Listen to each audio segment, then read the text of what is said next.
In just 63 seconds, a fabricated DNA report set Congress ablaze. Jasmine Crockett faced off with Donald Trump on live television, claiming a 99.7% match to a missing 13-year-old girl tied to Epstein's network. The room tensed. America held its breath. But what lie did Jasmine chase that left her isolated, while the nation's most resilient leaders stood vindicated under scrutiny? The call came at 7:13 in the morning. Jasmine Crockett had a packed day in Washington, her calendar full of meetings, her phone buzzing nonstop, and her heart back in Dallas, where her mom battled her third round of chemo. But the voice on the line was sharp and urgent. "Congresswoman Crockett, we need you at the Oversight Committee. Digital reform hearing at noon. Rayburn, building room 214. Bipartisan and critical." She hung up without digging deeper. Something about the aide's clipped tone made her pulse quicken.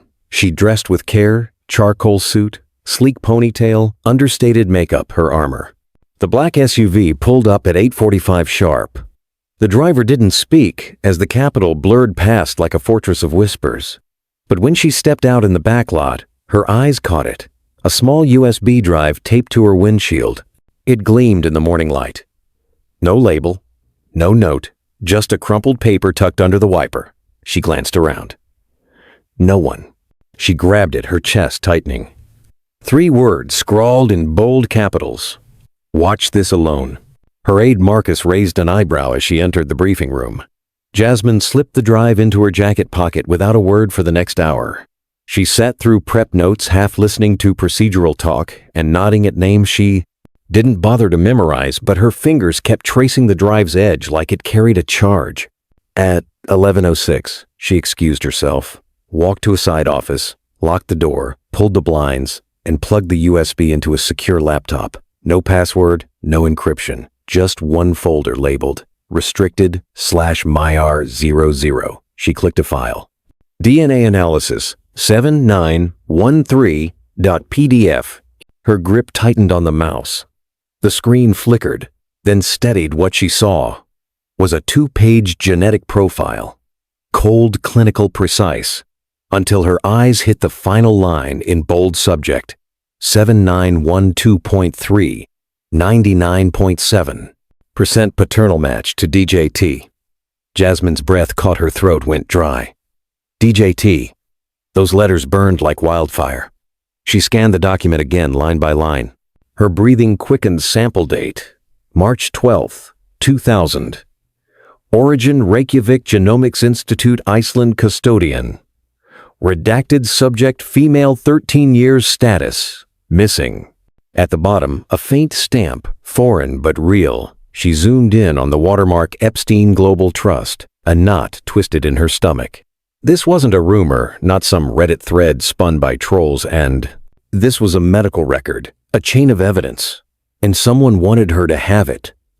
The screen went black, as if programmed to vanish. She sat frozen in the empty room, heart-pounding eyes locked on the blank monitor.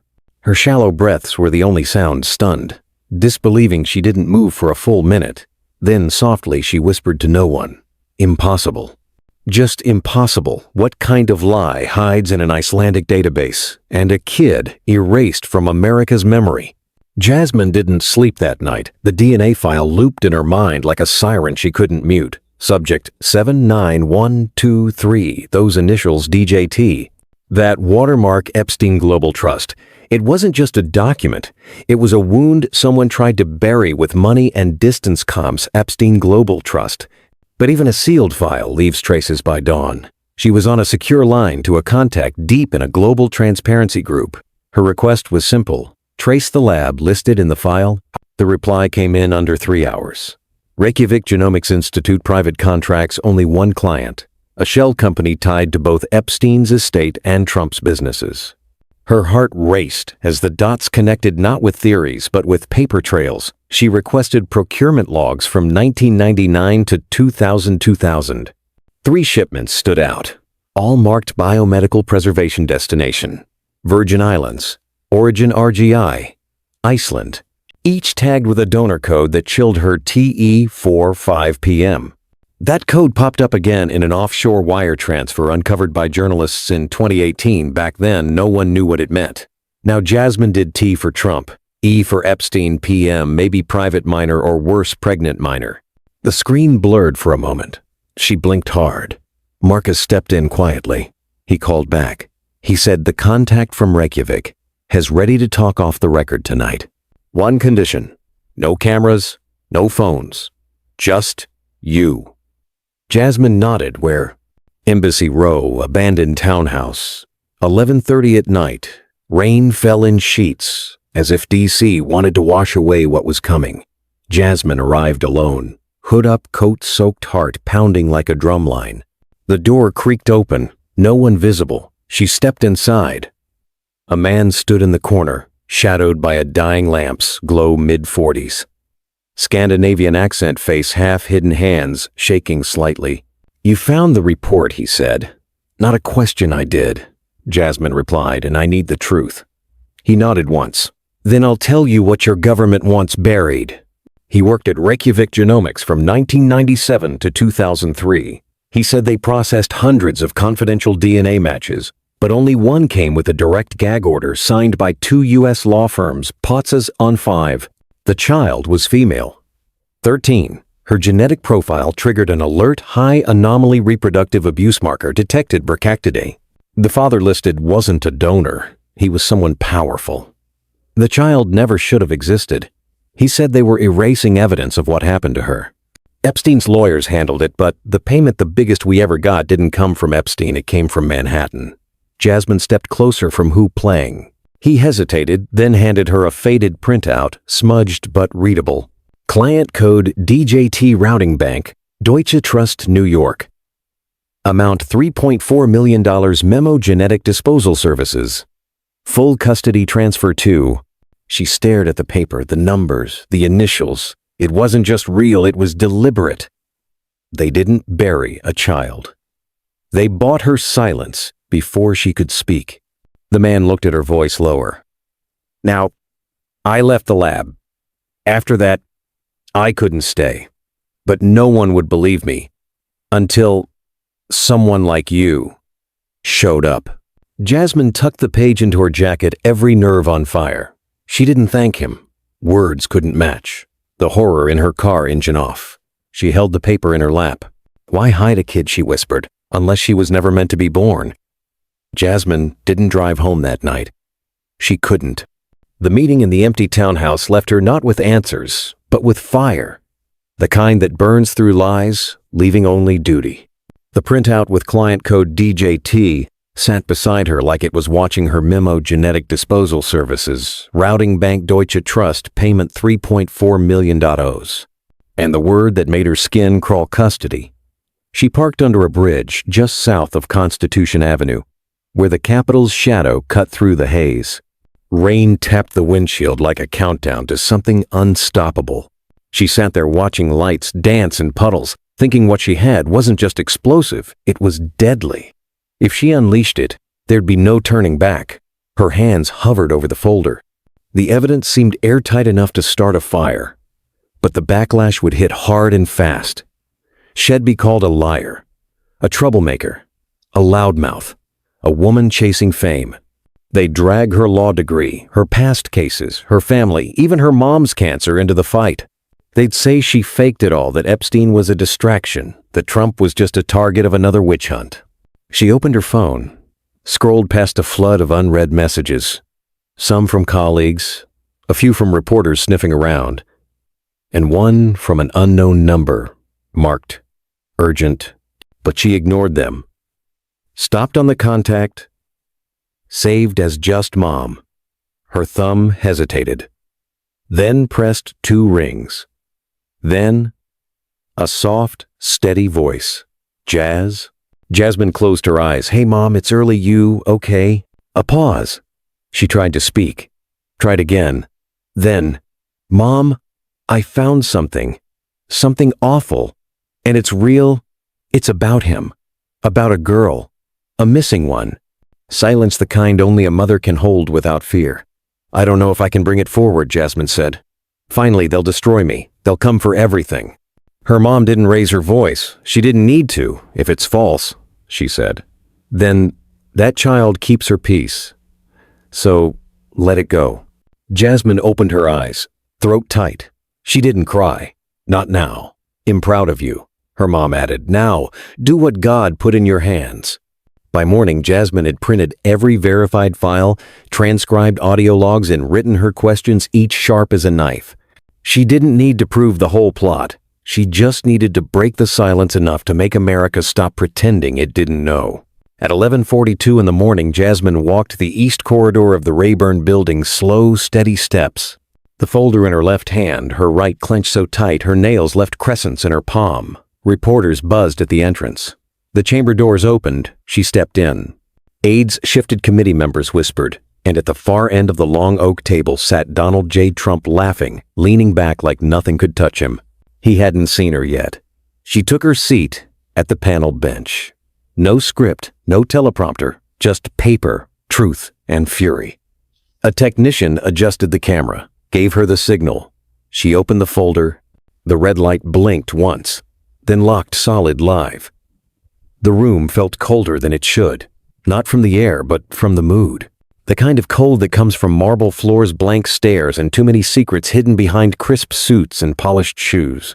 Oversight chambers always held a quiet before the storm, but today something electric pulsed beneath, like the air itself knew what was coming. Jasmine Crockett walked in with calm precision, her charcoal suit the same as yesterday, but her face sharper, harder. No folder this time. Just a small black flash drive gripped between her fingers like a trigger. The gallery was packed. Reporters, analysts, aides, 2 cameras, rolling silently behind frosted glass. Every network was watching. Every breath felt recorded. At the far end of the horseshoe table sat Donald J. Trump, flanked by his legal team, whispering in his ear like crows circling a prize. All dressed in gray and power, Trump leaned back smiling, like he already knew the ending. He laughed at something. His lawyer muttered teeth. Flashing eyes, scanning the room like a predator, bored with its prey. Jasmine didn't look at him. She moved to her seat, plugged the flash drive into the panel's main port, and leaned into the microphone madam chair. "With your permission, I'd like to start with a visual exhibit," she said. The chair nodded. The screens flickered, then steadied. A single page appeared on every screen in the chamber. Plain, clinical, stamped. At the top, Reykjavik Genomics Institute. Jasmine kept her cool. She didn't raise her voice. She didn't need to. This report, she began, was obtained through legal third-party channels submitted by a former employee of a foreign genetics lab used by multiple American private clients. The contents have been verified by 2 forensic labs, and the metadata confirmed by the Library of Congress Digital Analysis Team. She paused. Her eyes swept the room. Some senators leaned forward, others froze. Pens, mid-note. "I won't name the subject yet," she said, "but what you're seeing is a direct paternal DNA match between a U.S. citizen and a minor who vanished in 2000 WW. Someone in the back dropped a pen. Jasmine clicked her remote once the report zoomed in, highlighting one line in yellow: paternal probability, 99.7%. She read it aloud, each word, cutting like a blade. One child, one man. A match so exact it can't be dismissed as error, tampering, or coincidence. No one moved. No one spoke. The gallery turned to stone. Trump leaned forward now, his smile gone. Jasmine let the silence linger just long enough to feel sharp, then clicked the remote again, bringing the report back to full screen. "I'm not asking you to believe me," she said. "I'm asking you to read what's in front of you, and ask why. If it meant nothing, this file was sealed, encrypted, and paid for in cash through a shell company in the Cayman Islands." A low murmur spread through the room like a tremor under the floor. Trump stared at the screen. Lips, pressed knuckles, white. For the first time that morning, he wasn't laughing. The murmur hadn't settled when Jasmine reached into her bag and pulled out a second document, worn, folded, and yellowed like it had waited 20 years to be seen again.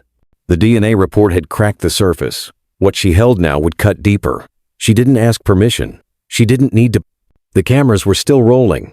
America was still watching this. She said, holding it up between 2 fingers, was found during a civil deposition in Florida, filed in a sealed family court case under number ZOFC 7-man 4-2, hidden for 23 years. She unfolded the paper slowly, like peeling back a bandage. It was a single sheet of lined notebook paper. The ink faded to a pale gray blue. Jasmine had read it 10 times the night before. It still twisted her gut. "It's a journal entry," she continued, voice low but steady, written by a 13-year-old girl placed in protective custody after being removed from Jeffrey Epstein's Palm Beach estate. The room stiffened that name. Hit hard, like saying it could summon ghosts. Jasmine didn't flinch. She read, "He called me angel, but he wasn't God. He said if I told anyone, they wouldn't believe me. He said I was lucky, that he knew big people. He laughed when I cried. He laughed and said, 'Your body's not yours anymore.'" The chamber went silent. Even the click of pens stopped. Jasmine placed the page under the document camera, so every screen in the room could see. The handwriting, shaky, scared the kind no kid should ever write. That she let the image sit before speaking again. This journal entry was never reviewed by a grand jury. It was buried not because it was irrelevant, but because someone paid to keep it that way. Her hand moved calmly. Now another document appeared. Black and white medical, a sonogram dated March 14th, 2000 blank 7 da. Jasmine placed it beside the journal entry on screen. The image of a fetus appeared crowned to rump length 9 millimeters, estimated gestation, 12 weeks. The name on the file was redacted, but the medical center logo was clear. Palm West Hospital. Now, Jasmine said, her voice tightening this scan, was found in the same sealed file. The doctor confirmed the patient was 13 years old. The pregnancy was never reported to state authorities. And within 2 weeks, the girl was gone. But she let that hang for a moment. The implication wasn't abstract anymore. It had a heartbeat, a shape, a name. The world never knew. The sonogram flickered on screen, grainy clinical, but to anyone with a heart, it looked like a scream. Jasmine looked down the bench. Some lawmakers turned away. Some didn't move at all, but one pair of eyes stared at her, jaw clenched. Trump. She looked right at him now for the first time since the hearing began. "I want the American people to hear this clearly." She said, "This isn't about speculation. It's not about politics. It's about a girl who was silenced, a pregnancy that was erased, a page that was buried a page." Then she stepped back from the mic and said the words, slow and sharp, "The father is sitting right across from me." The moment those words left her mouth, the silence shattered. Trump slammed his palm on the table, the sharp crack echoing like a gunshot. Papers jumped. An aide flinched. One of his lawyers reached for his arm, but he pulled away lies. He shouted, voice red with rage, "This is a political stunt. Manufactured garbage. She's grandstanding." Jasmine didn't blink. She didn't raise her voice. She turned to the screen behind her and pressed a single button on the remote. The display shifted big white letters on a black background, 2 words, bold, "Final paternal match, Donald J. Trump." Gasps tore through the room like a wave over rocks. Reporters scrambled to tweet-type record. A camera operator muttered, adjusting focus, as Trump's face drained of color. Across the internet, the clip exploded in seconds on live streams, news, feeds, phones, everywhere. Millions saw it. Those words, that face. He stood halfway up, pointing at the screen like he could scare it away. "That's fake," he snapped. "Photoshopped. AI generated. I never." Jasmine cut in her voice like ice on glass. "The report has been verified by 3 independent labs, Mr. Trump, including one used by your own defense team during your 2nd impeachment trial." He stopped just for a second, but enough to show he knew she was right. "You think? I don't know what this is," he sneered. "You want your moment. You want attention. You'll burn the country for it." Jasmine stepped forward slowly. Every word deliberate. "This isn't about attention. It's about accountability. And right now, the only thing burning is your alibi." A murmur rolled through the room like distant thunder. No one reached for their coffee. No one whispered into their earpiece. The air had frozen. Jasmine held up a copy of the financial record, clear as day, $9 million. She said, "That's what you paid over 7 years to a network of shell companies, foreign labs, and law firms, all tied to hiding this report." Trump's hands curled into fists. His lips moved, but nothing came out. She tilted her head, voice steady sharp. If the science is fake, Mr. Trump, then tell us, why did you spend $9 million keeping it buried? The room hadn't recovered from that blow when Jasmine reached for the next. Her voice softened. Not from doubt, but because what came next didn't need thunder to break hearts. It needed truth. She placed a faded manila envelope on the table, the kind nobody uses anymore. The kind meant to disappear. The flap was unsealed, the weight inside heavy cate. I want to enter into the record a written statement, she began, eyes scanning the chamber. It's from a former social worker at a Florida youth shelter in the early 2000s. Palm Bay transitional home just 12 miles from Epstein's Palm Beach estate. Who those words hit hard. Some members shifted. One staffer looked up fast. Jasmine continued. She writes about a girl. A girl placed there after being pulled from an unregistered property. No paperwork, no legal guardian, no birthday on file. Just one name given by the girl herself. She opened the envelope, slowly pulled out a folded page. She didn't read it like a politician. She read it like someone at a funeral. Her name was Marin. She was too quiet for her age. She flinched when anyone raised their voice. She didn't like mirrors. And she cried when someone touched her wrist like it reminded her of something she couldn't forget. The room was so still Jasmine could hear the buzz of the cameras above. She unfolded a photo, next sealed for over 20 years in a court-protected file. A girl, maybe 13, pale brown eyes, wide with fear that didn't belong in childhood. Her hair pulled back, wearing a borrowed shirt, too big. Jasmine laid the photo under the document camera. The screens lit up with Marin's face. In this photo, Jasmine said was buried in sealed court records by lawyers for Jeffrey Epstein's estate, in quote, Jeffrey Epstein's estate. It was never released, never made the press, but it matches perfectly with a missing person report from 2001. She clicked the remote. Another image appeared. A poster, weathered edges, faded. Missing Marin Delaney, last seen May 3rd, 2001, location Palm Beach, Florida, age 13, status case, closed, voluntary runaway. Jasmine let that sit in the air. She didn't run. She said she was erased. She placed both images side by side on the screen, the shelter photo and the missing poster. Same girl, same eyes, same vanishing. There's no record of her being adopted. No foster home, no school enrollment. Her name doesn't appear in any medical logs after 2001.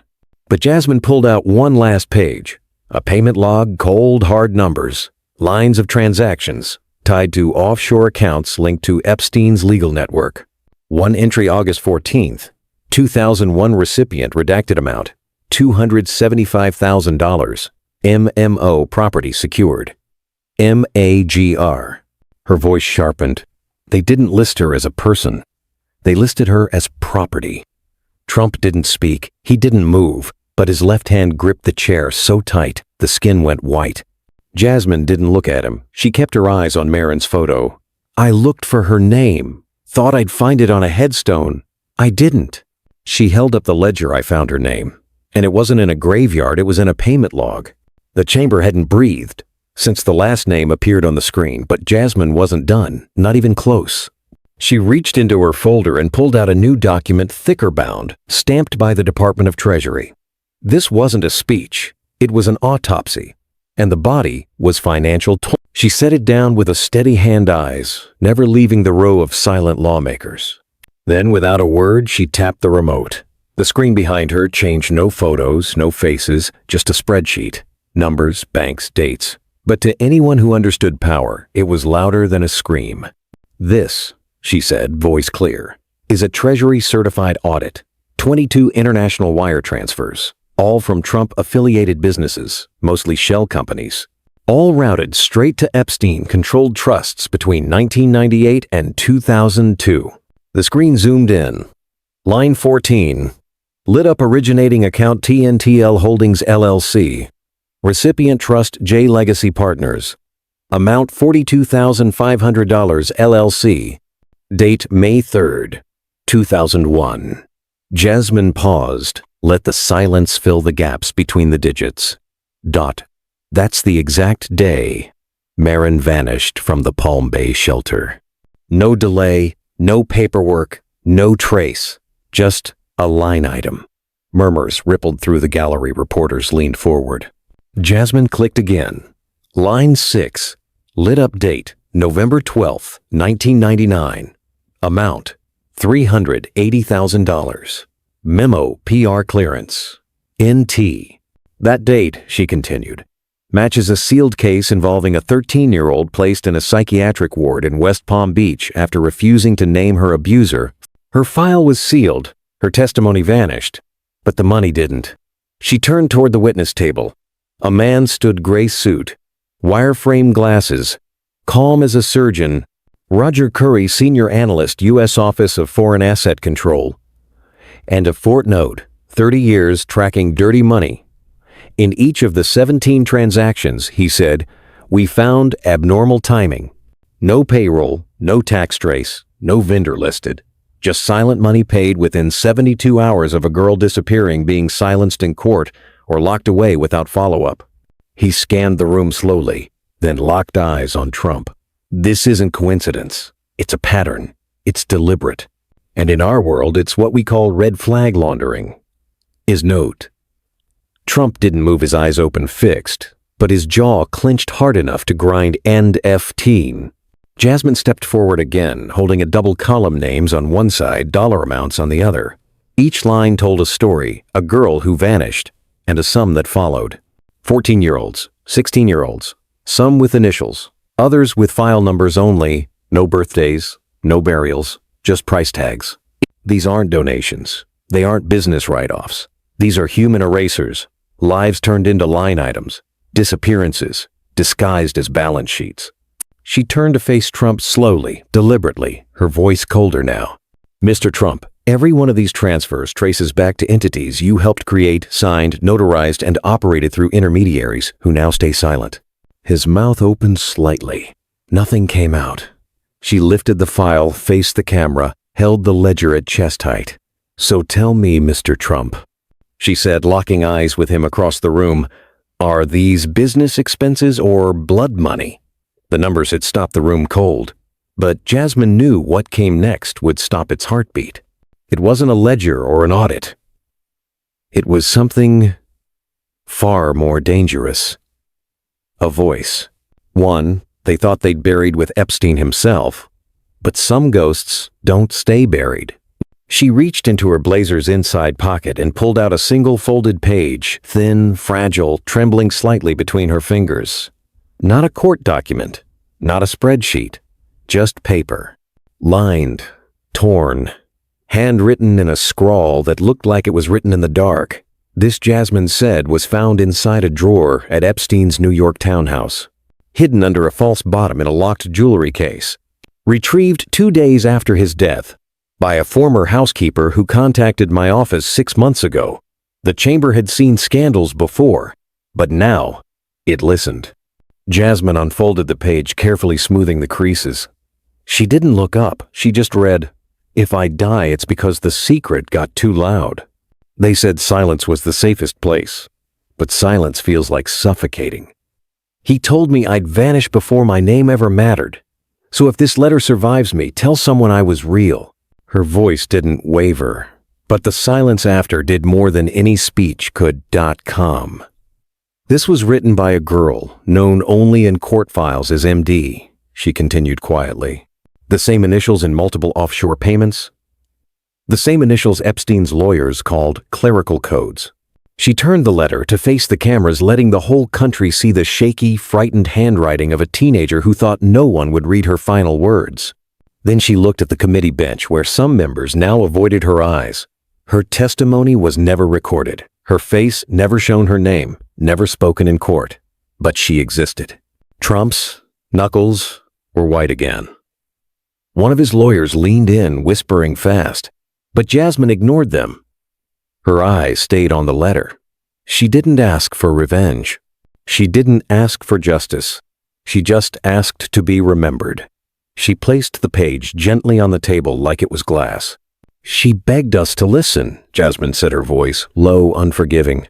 "And we didn't." Jasmine didn't need to shout. By this point in the hearing, she knew silence spoke louder than anger.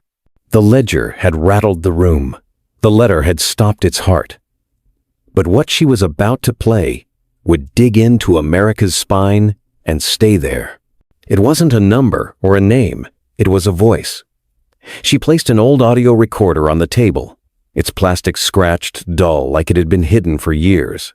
No fancy tech, no dramatic music, just a red button. She looked at the chair and said calmly, "I have a recording dated August 21st, 2000, Eller. Recovered from Epstein's private network in the Virgin Islands, verified by 3 forensic labs." No one spoke. Everyone leaned forward. Jasmine pressed play.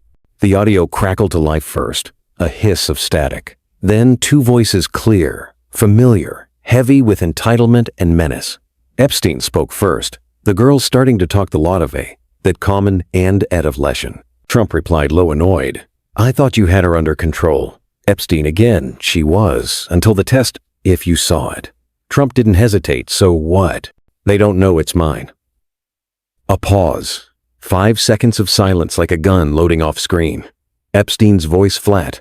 "What if it is?" And Trump, "Then it never happened." Jasmine let the silence stretch just long enough to make the room feel it. Then she reached forward and clicked the recorder off.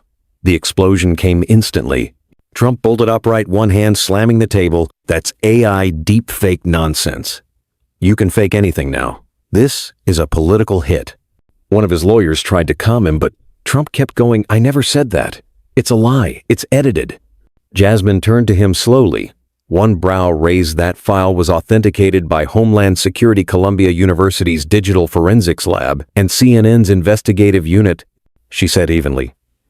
"Your own legal team used 2 of those labs in past hearings. You know the process: voice match metadata, trace background verification, location, Epstein's private office phone line, direct landline, time-stamped SEY. It's real." Trump's face froze, his lips parted, but no words came out. Jasmine didn't let up. "What's damning isn't just what you said. It's how you said it. No shock, no hesitation, just a plan." She clicked again. The screen lit up with a full transcript and bold text. Every word of that short, devastating conversation, no context needed. What if it is? Then it never happened. Jasmine looked at the text, then at the country, through the camera lens. "You didn't act like someone trying to stop a crime. You acted like someone trying to delete one." She paused, letting it land, and now the deletion succeeded. "The whole world just heard what you never wanted them to." She stepped back from the mic slowly, while the weight of that sentence crushed the last air out of the chamber. The room was still holding its breath after Trump's voice rang out like a verdict. Jasmine didn't let it settle. She leaned into the mic, her tone clipped steady, and addressed the chair without breaking eye contact. "Our next witness is a remote cybersecurity expert under federal whistleblower protection codename Ecolod. He has direct knowledge of Epstein's digital systems and offshore database." All screens flickered, then dimmed. A wave of static swept across the monitors like a ripple from something old and buried rising to the surface. A distorted figure appeared, face-blurred voice, masked silhouette in gray light. And he didn't introduce himself. He didn't need to. His presence spoke of vaults, cracked open secrets clawing into daylight. "I worked for a Singapore-based security firm, contracted by a subsidiary of JE Global Holdings in 2019. Footnote. The voice said, its metallic rasp chilling against the chamber's marble stillness. "My job was routine. At first, data redundancy firewall checks. But then I found a mirrored directory pointing to unindexed cloud nodes in Zurich, Manila, and the Virgin Islands. Most folders were decoys, but one buried with fake timestamps was labeled Project Angel." A pause. The screen shifted to a directory map. Dozens of nested folders tagged with alphanumeric codes. Jasmine narrowed her eyes. She'd seen one of those codes before in the financial files. TE45 PM.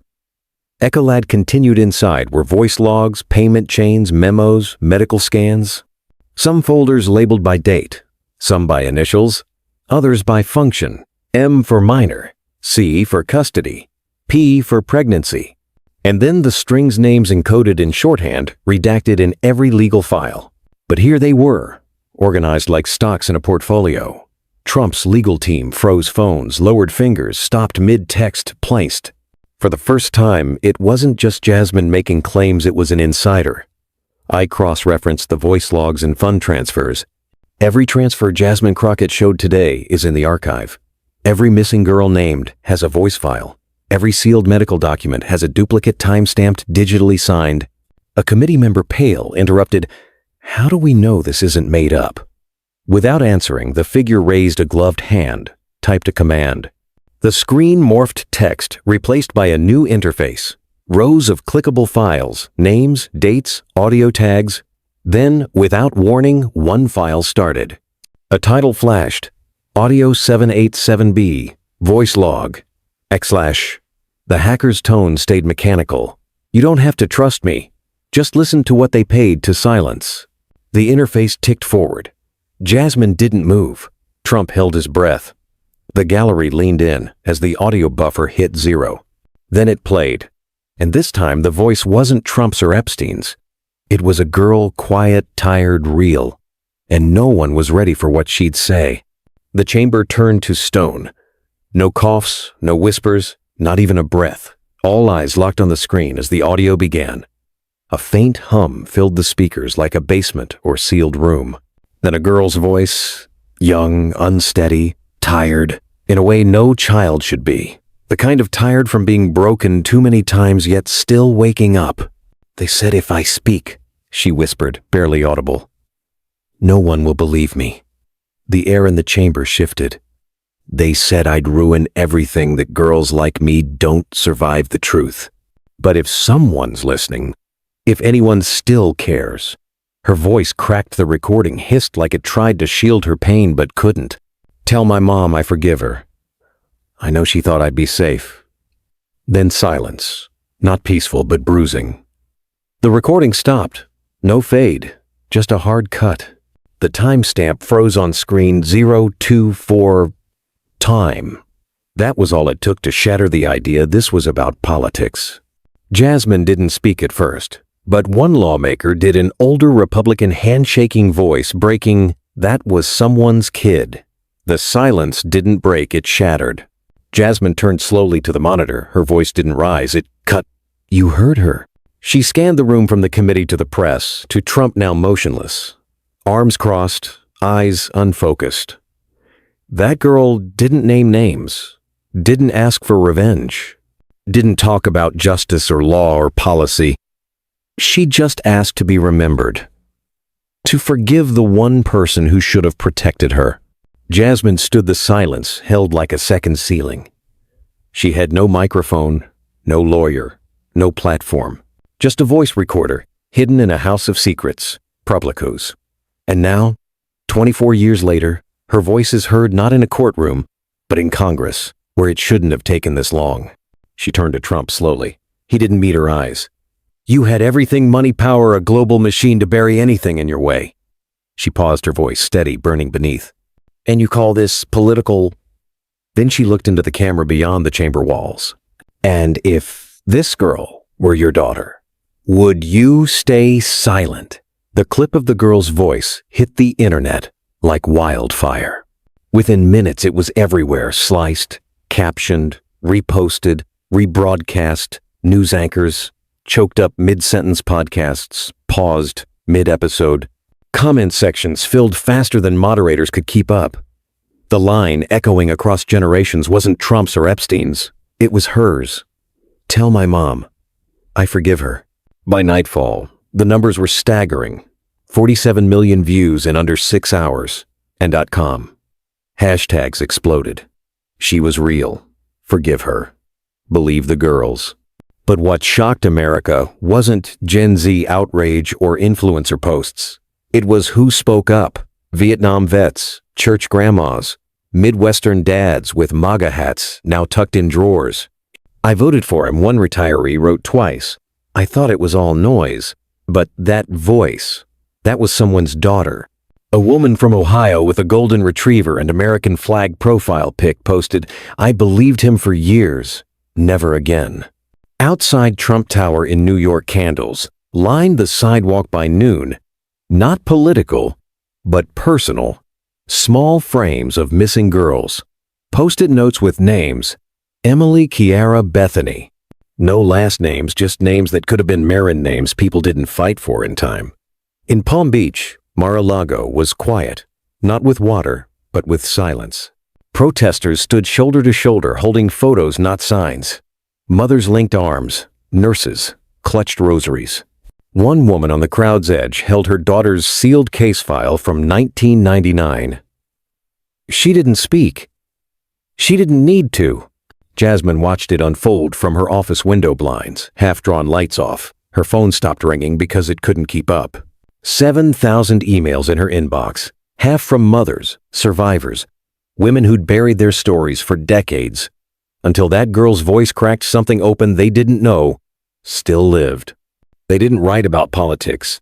They wrote about guilt, silence, how it crept in like mold, how they told their daughters not to make a scene, not to ruin a good man's life, not to speak without proof. And now they asked one question: did I wait too long to believe her? Jasmine read every letter until one stopped her cold. A single line from a Kansas dad I told her to be quiet. She never came home again. Her hand shook for the first time that week. That night, she faced the press not with a speech, but with fire in her throat. "This isn't about left or right," she said, voice sharp, rising with grief. "It's about who we choose to silence, and why." The call started 3 hours after her press conference. Not from reporters or supporters, but from untraceable numbers, voices that didn't flinch. The first at 3:17 a.m., a man low, breathless, "You're stirring ghosts that never died." The second at 4:41 a.m. through a foreign IP, a whisper, calm, too calm. They buried her for a reason. You dig up the past, you join it. By noon, 5 more voicemails, all different voices, all saying stop. Jasmine didn't flinch, not on camera, not in the Capitol, sepsa. But alone in her office, she played each message twice, not to scare herself, to memorize the tone. Marcus, her aide, rushed in with a Reddit thread printout. Hundreds of threats, doctored images, calls to expose the fraud. One account posted a fake address. Another claimed she was plotting to destroy real America. She didn't look up from her desk. Outside her DC office, someone left a doll, its mouth sewn shut, with red thread. But the worst came that night. Security footage showed 2 hooded figures at her Dallas district office, one with a paint bucket, the other a spray can. They didn't break in, didn't hide. They splashed red paint across the glass, scrawled one word over her nameplate: liar. The next morning, the office door opened to the smell of metal paint and a colder warning. Staff gathered, staring at the streak. Someone reached to clean, but Jasmine stepped in front. "No," she said, "leave it." Security offered escorts, private cars, 24-hour monitoring. Capitol Police urged her to avoid public sidewalks for a week. Her district office suggested canceling town halls. She refused everything. She showed up the next morning alone on foot. When Marcus asked why she didn't pause, "They want to scare me." She said, "They want the truth to feel like a mistake." He glanced at the red stain drying on the pavement. "This isn't safe." Jasmine met his eyes. "If safety means silence, I want no part of it." She walked through the front doors, past the cameras, the whispers, the glass still uncleaned. The red paint stained the frame. She let it stay. That night, as her name trended again, she faced the press once more. No notes, no script. "If they try to silence me," she said, her voice steel, wrapped in velvet, "they'll have to do it in front of the world." Before the threats, the ledger, the girl's voice that split a nation, there was a small house in South Dallas. Jasmine Crockett grew up there, 2 bedrooms, creaky floors, a front porch holding more truth than most courtrooms. It wasn't fancy, but it was alive with love and louder with lessons.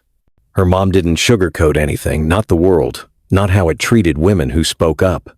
Jasmine remembered sitting cross-legged at 7, listening to her mom read a news story about a nurse fired for reporting a doctor's assault. The woman lost her job. The doctor got a promotion. Jasmine asked why. Her mom didn't blink, because some men fear women with voices, and too many women are told not to have one. No pity in her tone, just a warning. Jasmine carried that fire in her chest, never letting it fade. Every Sunday, her mom took her to church, not just to pray, but to listen. Not to the preacher, but to the older women after stories swapped in whispers under stained glass. Stories of pain, swallowed hands, lingering too long justice that never called back.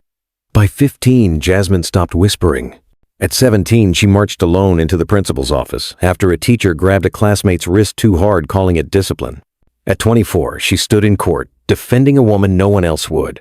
A woman with bruises, no witnesses, told to stay quiet by 3 lawyers before her.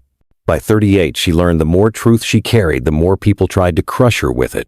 But they didn't know her roots. They didn't know. Her mom once faced a hospital chief surgeon and said, "If you touch another nurse, I'll break your fingers myself." She didn't get fired. She got promoted. Jasmine never forgot that not the words, not the stance, not the look of a woman told to back down who planted her feet instead. My mom didn't raise a whisper. Jasmine once said she raised a reckoning. And now, years later, with the world watching, and the powerful shaking Jasmine stood where she was meant to.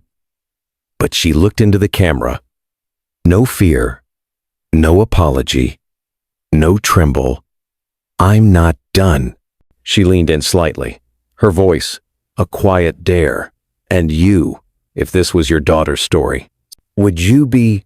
The chamber lights dimmed as a woman in a light gray suit stepped to the microphone. Her name was Iveta Nezovich, once Melania Trump's closest aide. For 6 years, she handled flights, wardrobes, secrets. She hadn't spoken publicly in years until now. Jasmine sat still, fingers steepled under her chin. She didn't interrupt, didn't move. The room leaned forward as Iveta adjusted the mic, took a slow breath. "It was March 17th, 2018, she said, voice low, accented steady. Mrs. Trump found a sealed manila envelope in her husband's private filing cabinet. She said she was looking for old photos. Instead, she found something else. The air in the hearing room grew heavy. She didn't say much, just opened the envelope, flipped through a few pages, and sat down like something inside her broke. Iveta blinked, collecting herself.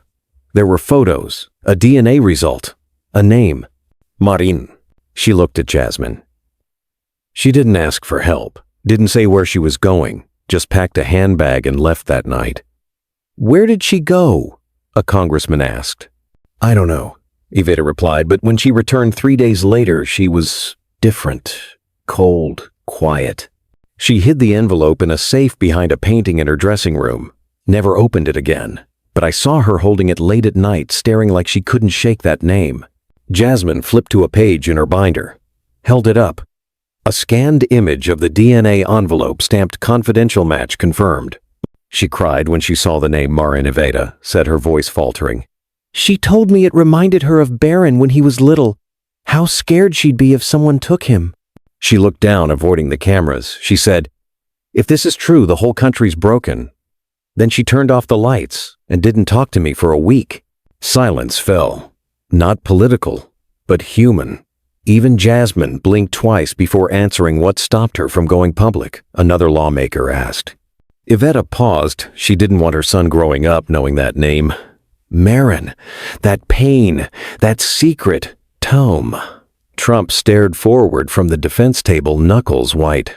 He didn't look at his wife, didn't speak. Jasmine didn't attack, didn't gloat. She looked at the nation through the camera lenses, her tone soft but cutting. "She cried for Marin," she said. "But America needs more than tears." Then she looked straight into the camera. If the First Lady couldn't protect one girl's truth, who will? It took 6 months of sealed motions, 2 subpoenas, a court order signed in the dead of night. But Jasmine stood at the rusted gate of storage unit 47B. A gray forgotten box, tucked between 2 abandoned warehouses outside Newark. It once belonged to a Delaware shell company tied to Epstein's legal trust. As most thought it held furniture, Jasmine knew better. The door groaned open. Dust spilled out like a sigh from a grave. Inside, the air was stale thick with the silence of something meant to stay hidden. Her team moved slowly. Cameras on gloves, secure. Asked under a tarp between 2 crates. Marked archival. They found it a locked steel trunk. No markings, no label, just a fingerprint scanner, long dead from time. They pried it open inside a manila folder, marked C793. A fake death certificate stamped notarized under the name Maria Lane. Date of death, June 4, 2002, cause undetermined respiratory failure. NE, no autopsy, no burial record, no family listed. Jasmine flipped the certificate over, taped to the back a single blood test, old faded, but the code matched. Child 79123. No fingerprints, no dental records, no medical chain, but tucked behind the fake papers, a strip of preserved cloth with dried skin cells cataloged labeled Jasmine's forensic expert, scanned it through a portable DNA reader. 3 minutes later, the screen flashed green 99.7% match. To it was her. Jasmine didn't speak, couldn't. She lowered her head, fingers trembling over the certificate's edges. For 20 years, this girl wasn't mourned, wasn't remembered. Because she didn't die, she was erased. Epstein's signature was at the bottom next to it in faint ink, the initials DJT dated 1 week before the death. .com. When reporters gathered outside the warehouse, Jasmine didn't give a statement. She held up the certificate, let the camera zoom in, and said one thing America deserves to know when a grave is a lie. Inside the chamber, the file appeared on every screen. Even skeptical senators shifted uncomfortably. The truth wasn't about belief anymore. It was about blood lies, paper. She looked into the lens, her voice flat sharp as a knife. They didn't bury her, she said. They scrubbed her from existence. Then slowly, she turned to the defense table, and the people who did it wore suits, not masks. And then the final blow, cold, sharp, unforgettable. She never died. She was erased. But if the system can erase a child, what else has it erased without a sound? The chamber lights dimmed, not on purpose, but like the room sensed what was coming. Jasmine stood still, remote in hand, facing a wall of screens. "There's one more," she said, her voice empty of emotion. This was recovered from the Ecolate archive, authenticated by 3 independent labs. The play button blinked once, then silence fell.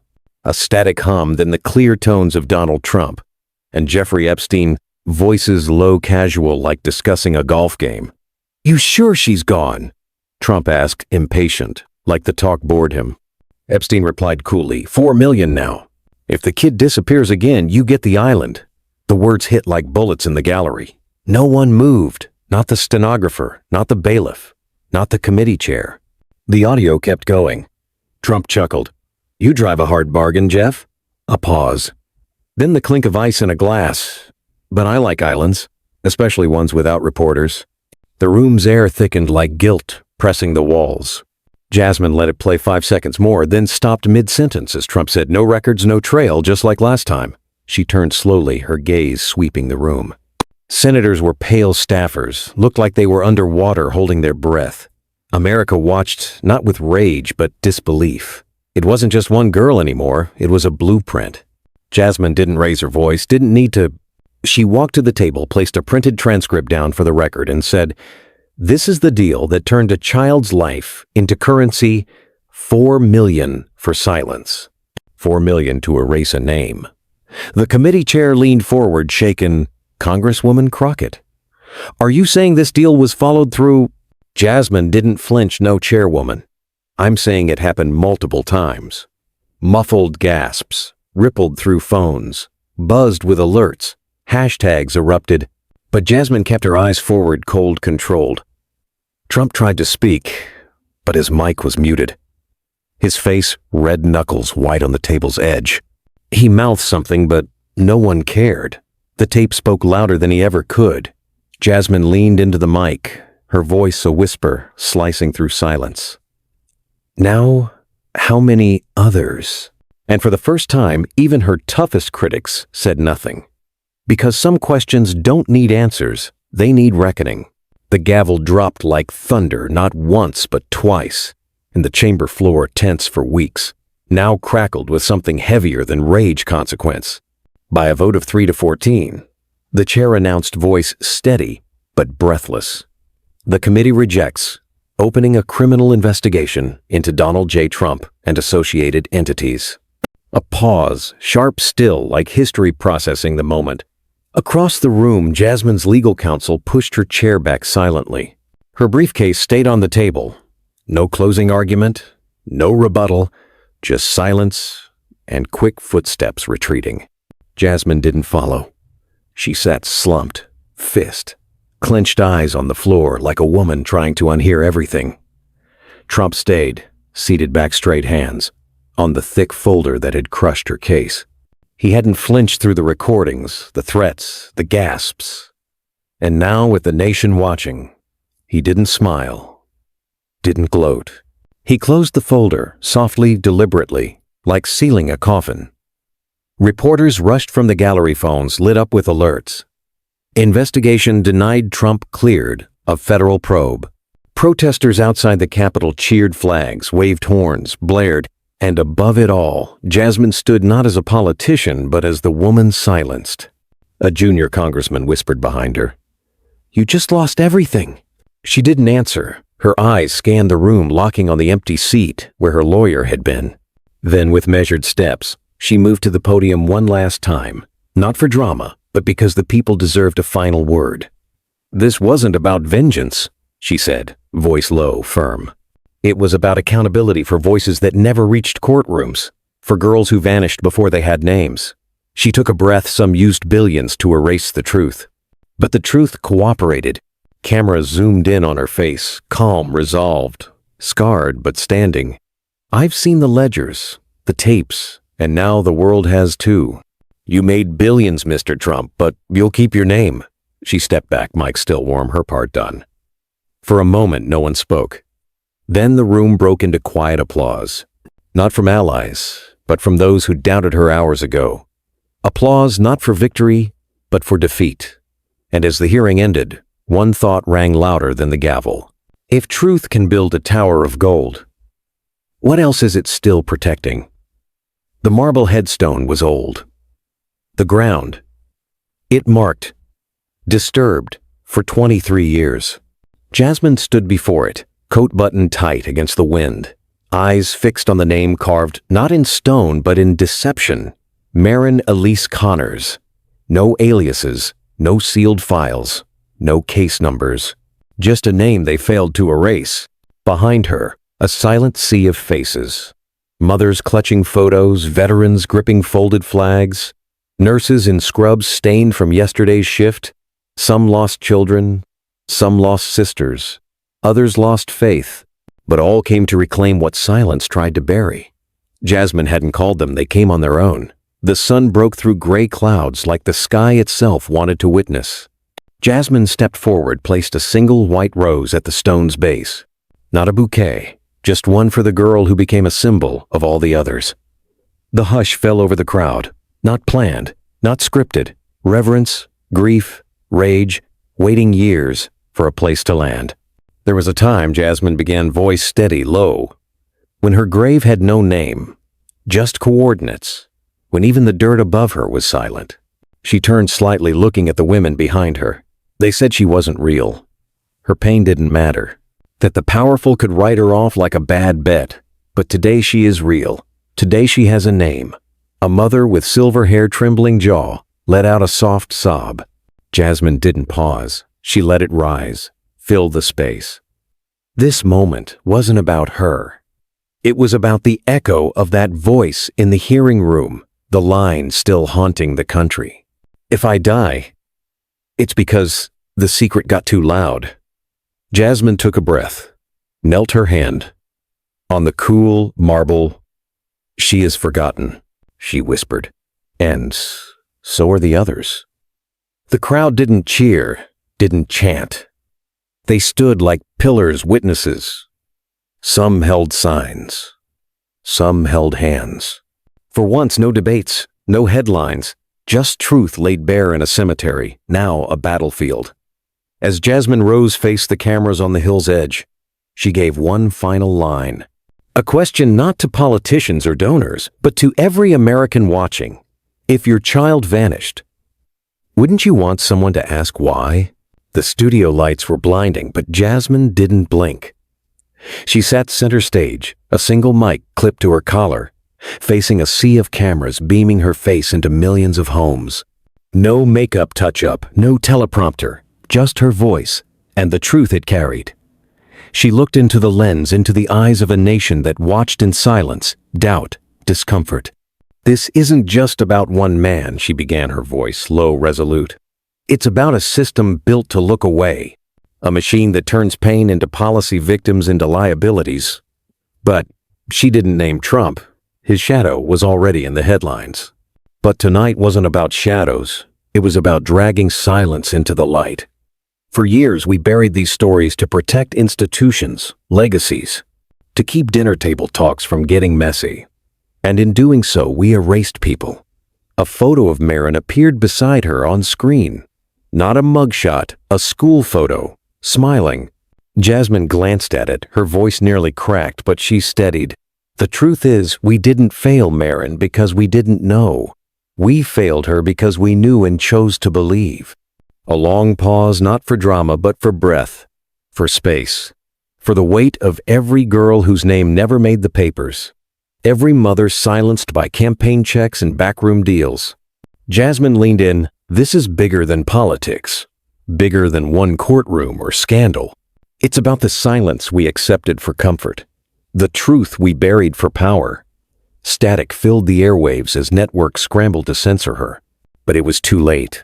Jasmine looked into the lens, calm, unwavering, final.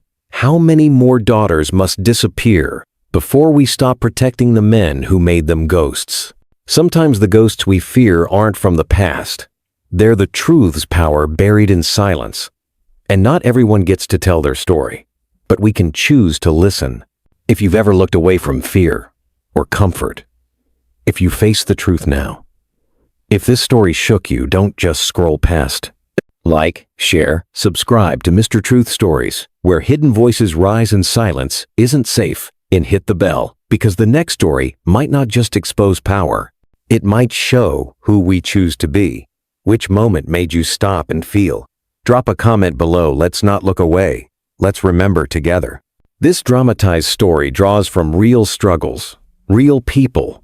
All characters and dialogue are fictionalized for commentary and education. It's not meant to defame or mislead, but to spark reflection and civic awareness. Thanks for watching. The truth hasn't vanished. It's waiting for someone brave enough to face it. The studio lights faded, but Jasmine Crockett's voice lingered like a spark in a dry forest. The cameras shut off, the chamber emptied.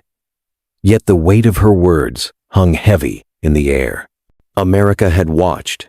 Millions had heard. But the gavel's echo marked not a victory, not a defeat, but a challenge. What happens when the truth is laid bare and the powerful walk free? Jasmine stood alone at the podium, her silhouette sharp against the dimming screens. The folder, now closed, rested under her hand, a silent witness to a fight that didn't end with a vote outside the Capitol's. Marble gleamed under streetlights, but the nation's heart was restless. Hashtags still burned across screens. She was real. Forgive her. Believe the girls. But the question remained. Would America listen, or would it scroll past, chasing the next headline? Jasmine stepped into the night, her breath visible in the cool DC air. The protesters' candles flickered in the distance, their glow a reminder of names that refused to be erased. She didn't speak to the reporters waiting like vultures. Instead, she walked her heels, clicking on the pavement. Each step a promise to keep going, because some fights don't end in a chamber, and they begin there. Back in her office, the red paint on the door still glared, a badge of defiance she refused to wash away. Her phone buzzed with messages, some from supporters, others from strangers whose lives had been cracked open by that girl's voice. "Tell my mom I forgive her." Jasmine sat at her desk, the folder open again, Marin's photo staring back. She traced the edges of the image, her fingers steady, but her heart heavy. This wasn't about one girl anymore. It was about every name buried in ledgers, every story silenced by money and power. She thought of her own mother back in Dallas, fighting cancer with the same grit that had raised a daughter to never back down. Jasmine picked up her phone, dialed, and waited. 2 rings, then that familiar voice. "Jazz, you okay?" She smiled faintly, the first time in days. "I'm still here, Mom. I'm still fighting." Her mother's laugh was soft but strong. "You better be. You're my daughter." Jasmine hung up her resolve, hardening like steel in a forge. The threats would keep coming, the paint would dry, but she wouldn't stop. Not for Marin, not for the others, still nameless. The lesson wasn't in the hearing's outcome, not in the vote that let power slip through. It was in the courage to stand when the world demands silence. Life doesn't always reward the truth teller. Sometimes it paints liar on your door, sows doubt in your name, and leaves you alone with the weight of what you know. But Jasmine learned early in that South Dallas house with creaky floors that truth isn't about winning. It's about refusing to let the powerful rewrite the story. Every mother who wrote to her, every survivor who found their voice, every candle lit outside Trump Tower, on D, they were proof that silence can be broken one whisper at a time. The world might not change overnight, but a single voice can start a ripple that becomes a wave. Jasmine knew this, carried it like her mother's warning. Some men fear women with voices, and she'd be that voice no matter the cost. So what's the takeaway for us? When the system protects its own, when the truth feels like a losing bet, will you still speak? Will you light a candle, write a name, or stand in the rain for someone who can't? The lesson is simple, but heavy courage isn't about being fearless. It's about choosing to act when fear is all you feel. Marin's story, fictional yet rooted in real pain, reminds us that every silenced voice leaves a mark, and it's on us to find it, to listen, to remember. Because if we don't, who will? Hit that like button if this story moved you. Share it if you believe in giving the silenced a voice.